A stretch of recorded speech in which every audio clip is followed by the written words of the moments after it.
Madame la Présidente. Madame la Première ministre, le réchauffement climatique appelle la mobilisation de toutes et tous.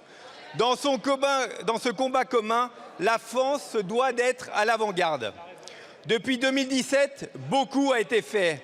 Rien que cette année, notre majorité a voté pour relancer la filière nucléaire, accélérer le développement des énergies renouvelables et réindustrialiser la France en misant sur les technologies de demain.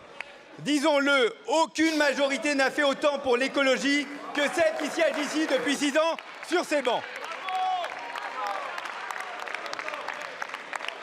Mais il faut que nous accélérions, car le défi est immense. L'atteinte de la neutralité carbone d'ici 2050. Et rien qu'en 2030, c'est 55% de nos émissions de CO2 en moins.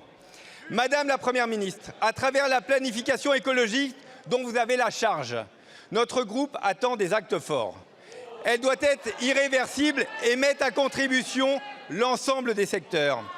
Car la clé de notre réussite collective, c'est la production massive d'énergie décarbonée. C'est l'accélération de la rénovation énergétique des bâtiments. C'est la construction de nouvelles infrastructures de transport. C'est enfin la reconquête de notre souveraineté alimentaire.